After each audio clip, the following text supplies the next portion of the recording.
हाँ जी, साडे नाल जी पाकिस्तान दे विच रहिंदियां होइयां मसीही बलारी दे नाल बड़ियां ज्यादतियां कर रहे पुलिस वाले, बिना नजायज़ साडे बंदियां नूं फड़ के ले जा रहे हैं।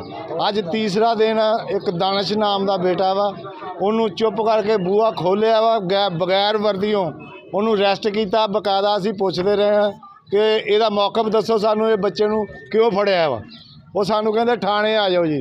थाणे गए हैं, थाणे साडे नाल तकरीबन 15 बंदे सी असी जिहड़े इज्जतदार मसीह लोग सी, उन्होंने साडे नाल कोई तावन नहीं किया। सानूं कहंदे जी कल नूं आयो। हाँ जी, असी कल नूं आए, असी फिर जनाब DPO साहब दे गए हैं। DPO साहब ने सानूं कहा जी तुसीं वो बंदा पेश करो जी। मैं कहा बंदे का कोई मौकफ दसो जनाब। बंदे ने तोबा की, स्टाम सरकार नूं साल हो गया दिता वा, लेकिन उहदे ते कोई कानूनी कार्रवाई नहीं कर सके।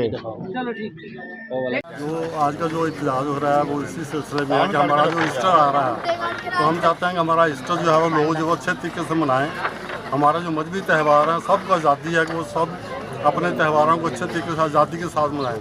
तो हमने जीतो साहब से भी कल मुतालबा किया था कि जो लोगों को बिला वजह बेगुनाह लोगों को पकड़ कर लेकर जा रहे हैं, तो हम चाहते हैं कि उनको बेगुनाह लोगों को बिल्कुल छोड़ा जाए फौरी तौर पे, और हमें हमारे जो त्यौहार हैं वो अच्छे तरीके से हमें मनाने की जो है वो आज़ादी होनी चाहिए।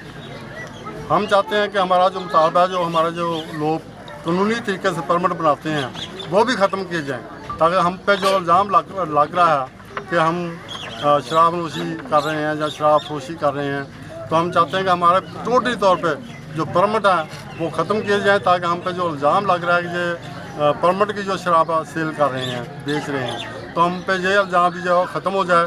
और परमिट जो है हम कानूनी टोटली तौर पर कह रहे हैं कि हमारे परमिट जो है वो अक्साई महकमा बना रहा है वो ख़त्म किए जाए, ताकि हम हर काम जो है वो आज़ादी के साथ करें। दूसरा, हमारे जो कमेटी के मुलाजमीन हैं, बल्दिया के मुलाजमीन हैं, उनको 1 माह पूरा हो गया, अभी तक तनख्वाह नहीं मिली।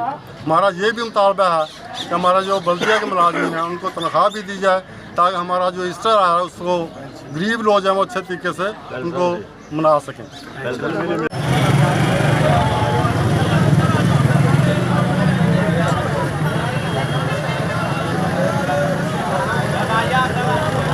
अंदर ले जा, अंदर ले जा। 5 दिन हो गए बेगना मुंडा पड़िया। आ जाओ आ जाओ।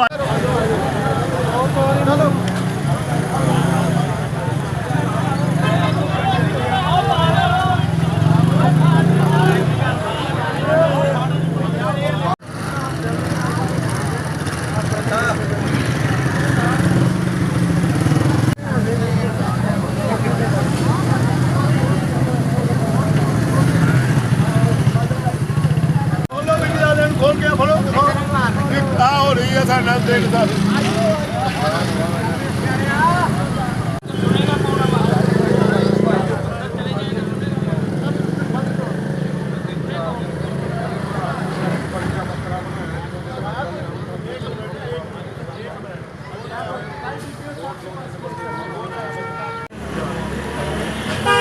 सर कैसे हैं?